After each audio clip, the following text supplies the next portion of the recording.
Good morning, students. Today I am going to discuss about doctrine of strict liability and doctrine of absolute liability. कठोर दायित्व का सिद्धांत और आत्यंतिक दायित्व का सिद्धांत. In fact, there is general principle of negligence that in torts where a person can be held liable for commission of a tort only when the plaintiff can prove negligence on part of his and the defendant himself is unable to disprove it. Means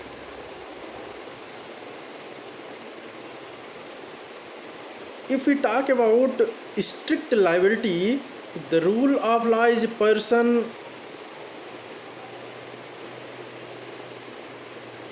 who for his own purpose brings on his land and collects or keeps there anything likely to do mischief.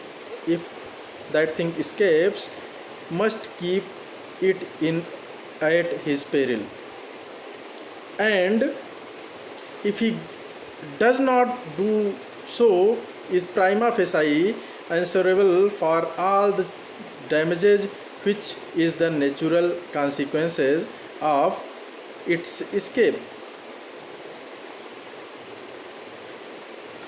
Means if a person brings or accumulates on his land anything which is, if it should escape, cause damage to his neighbor,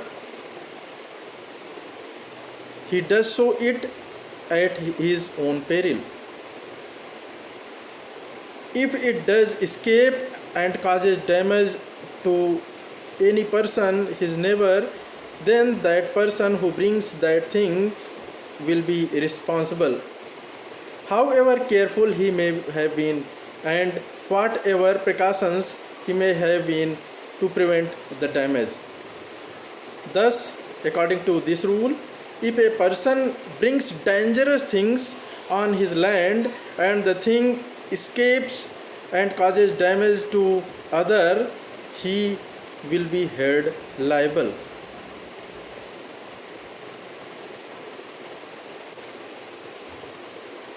This principle was first applied in the House of Lords in respect of the case Ryland versus Fletcher, 1968. The defendant Fletcher, as owner of a mill in Ashworth, with an aim to improve water supply for his mill, employed independent and efficient engineers for the construction of a reservoir. During their excavation of the ground underneath, they came across some shafts and passages but chose not to block them.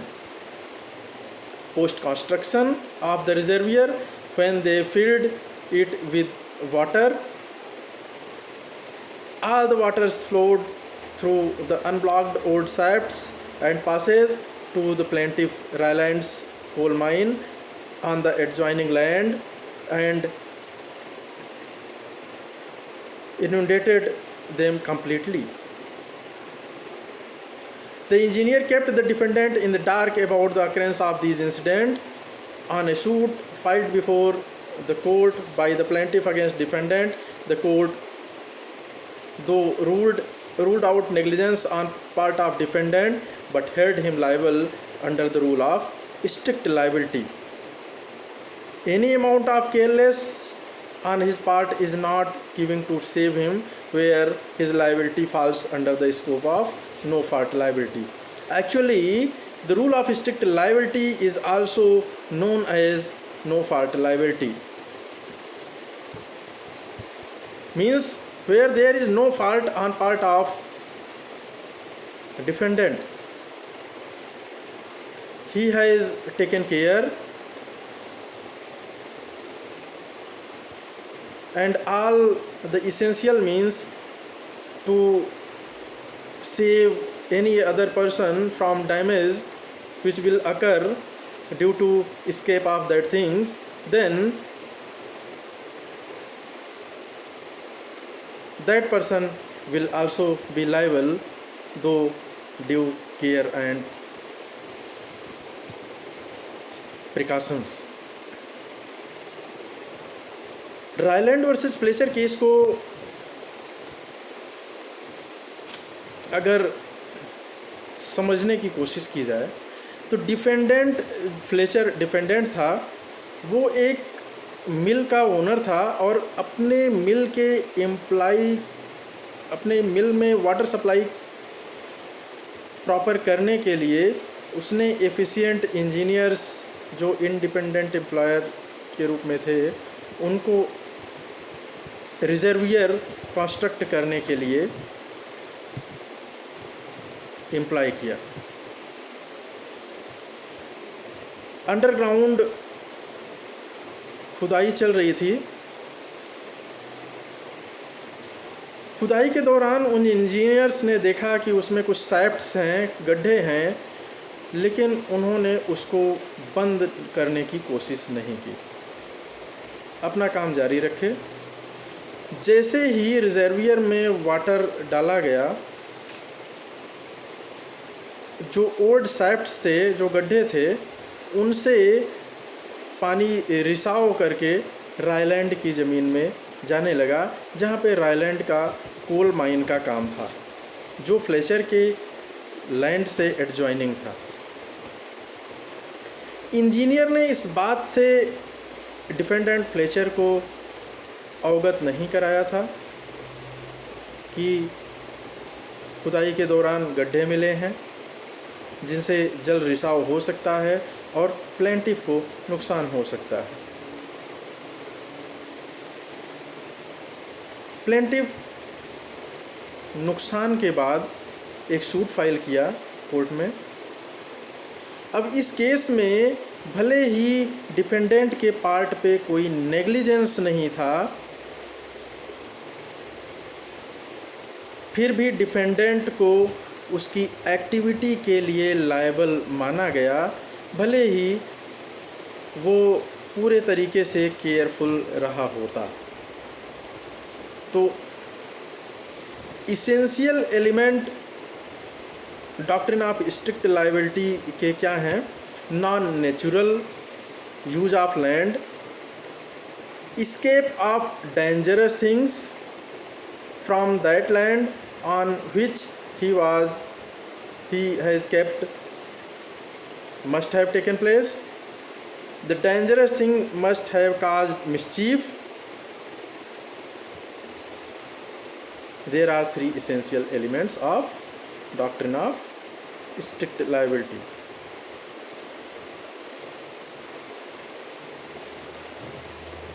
Now let me discuss these three essentials one by one. What is dangerous things? According to the rule of strict liability, the liability of escape of a thing from a person, land will arise only when the thing or substance collected is dangerous things. Means a thing which is likely to cause mischief or damage to other people in person or their property on escape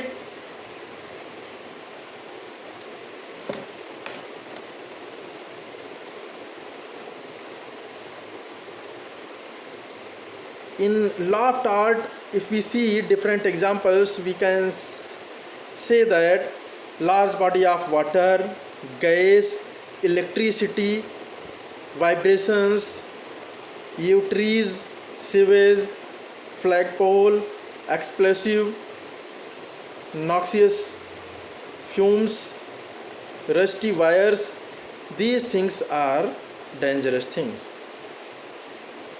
Second point is escape of these things. The thing that has caused damage or mischief must escape from the area under the occupation and the control of the defendant. It can be explained by two examples.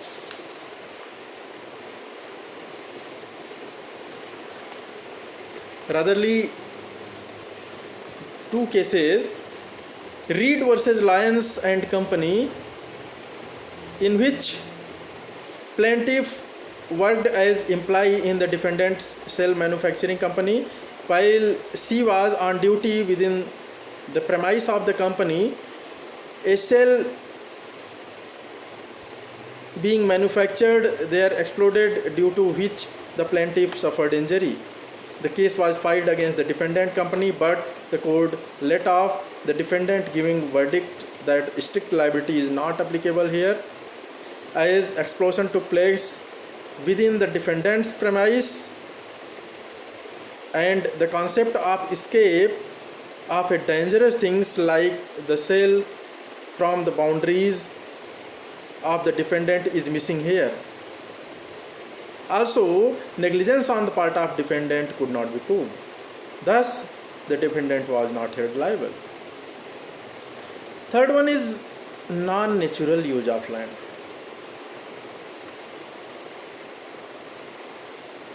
Water collected on the land for domestic purpose does not amount to non-natural use of land, but storing it in huge quantity like that in a reservoir amounts to non-natural use of land. This is main distinction between natural and non-natural use of land, which depends upon the social condition. Growing of tree is held natural use of land, but if the defendant is found to grow tree of poisonous nature on his land, then it is non-natural of land, non-natural use of land.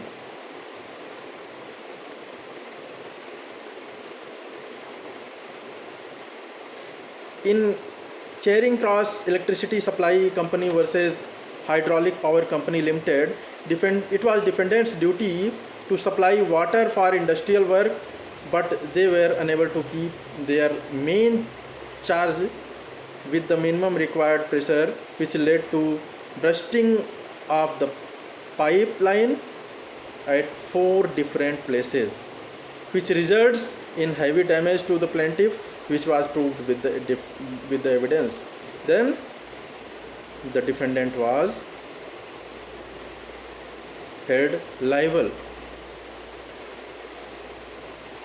There are certain exceptions to the rule of strict liability. Damages caused due to natural use of land. Now it is to be noted that if the defendant has used unnaturally, then and then only he will be liable under the strict liability. But if there is a natural use of land by the defendant, then he will not be held liable, and it is an exception or good defense for against the doctrine of strict liability. Consent of plaintiff. If the plaintiff has consented to suffer damages, then the plaintiff could not claim the defendant in case of he suffers loss. Plaintiffs won't default. Now it is other defense against the doctrine of strict liability. If the plaintiff goes himself to the dangerous things of the defendant, then due to his own default he cannot held liable to the defendant. And act of stranger. If defendant uses his land naturally or unnaturally, puts a dangerous thing on his land, and he was cautious, and due to act of an stranger, those things escapes and harms the plaintiff, then due to act of stranger, the defendant have good defense against the doctrine of strict liability. So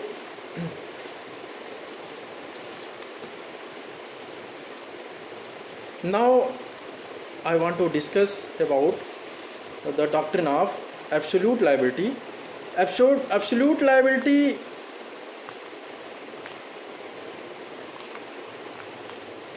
arises due to escape of dangerous things, similarly as it was laid down in Ryland versus Fletcher case in 1868. But there are certain modifications to the rule.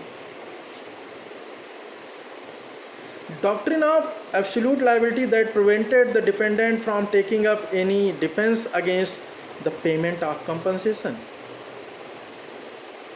means, in the doctrine of absolute liability there is no exception, means the defendant cannot save himself, as there is no exception or defense to the rule of absolute liability. In fact,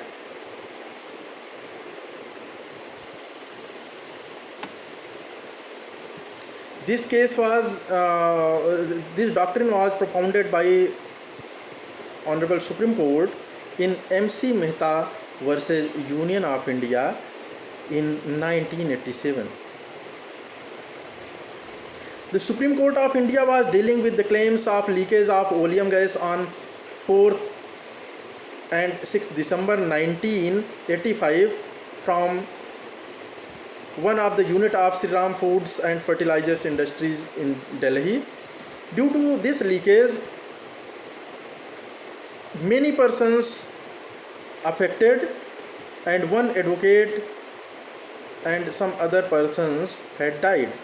An action was brought against the industry through a writ petition under Article 32 of the Indian Constitution by the way of public interest litigation. The judges in this case refused to follow the doctrine of strict liability principle set by the English laws and came up with new doctrine that is known as doctrine of absolute liability. The court directed the organization who has filed the petition to file suit against the industry in appropriate court within a span of 2 months to demand compensation on behalf of aggrieved victims. So there are certain points regarding the doctrine of absolute liability. If an industry or enterprise is involved in any inherently dangerous activity, then for any damage arising out of the condition of that activity, the defendant will have no access to any defense or exceptions and will be absolutely liable to pay compensation to the aggrieved parties. Other one, the enterprises will be held responsible for all the possible damage or consequences resulted from the activity.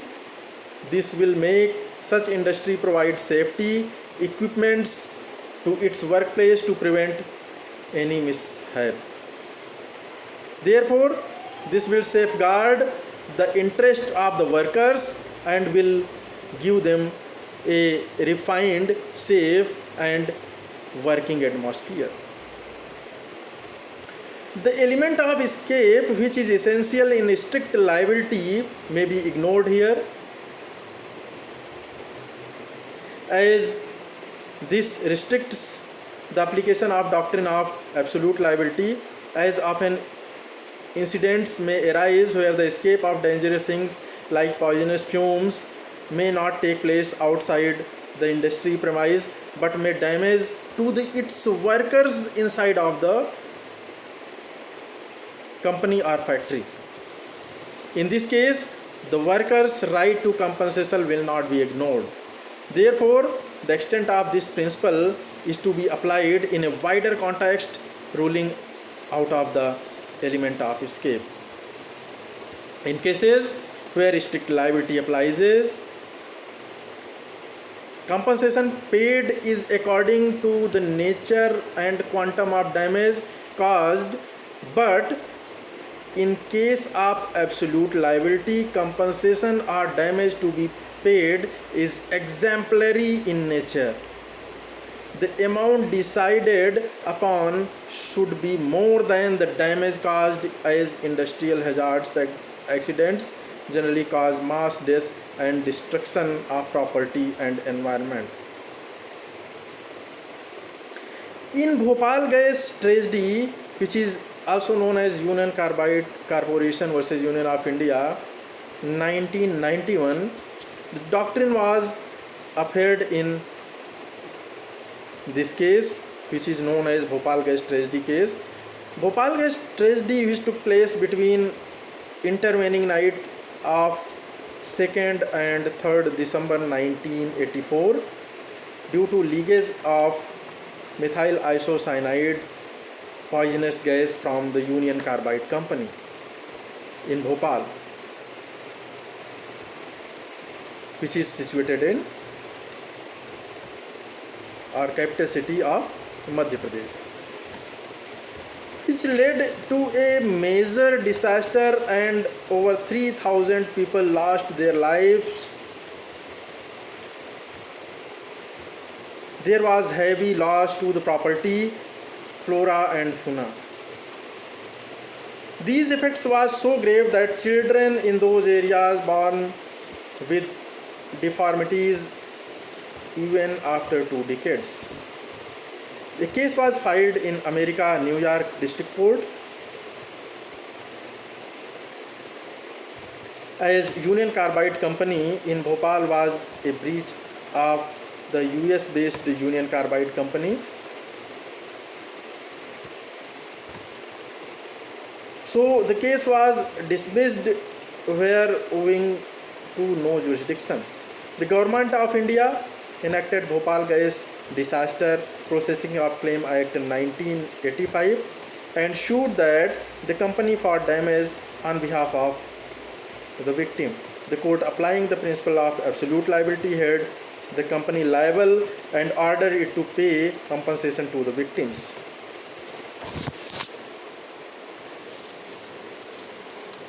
So the court upheld that the rule of absolute liability here, starting that the polluted environment must be restored, and absolute liability can be upheld by the courts in case of single death without any mass destruction of the property or pollution of the environment. There are many cases in which absolute liability was applied.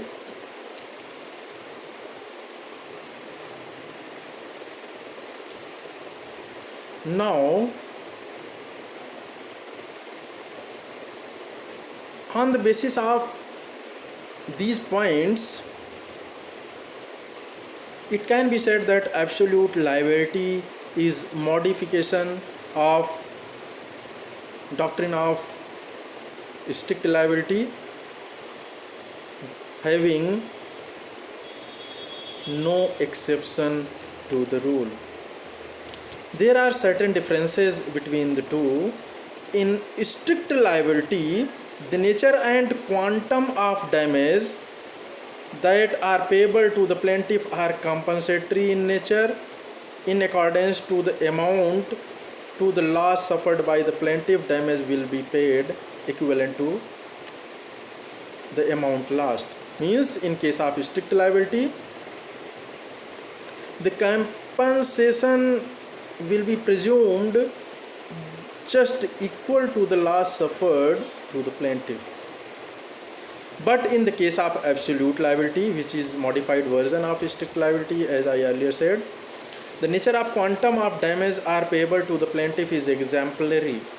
The compensation provided to each aggrieved party is much greater than the amount in that is the damage paid, or more, as in such cases people lost their lives and environmental condition becomes life threatening. Next difference is the defendant can take help several defenses in the case of strict liability. For example, damages caused to the natural use of land, consent of the plaintiff is there, plaintiff's own default, act of stranger, act of God or wish measure, common benefit of the plaintiff and defendants, and statutory authorities. If plaintiff proves any one amongst these defenses, he will be safe from liability to himself. While in case of absolute liability, there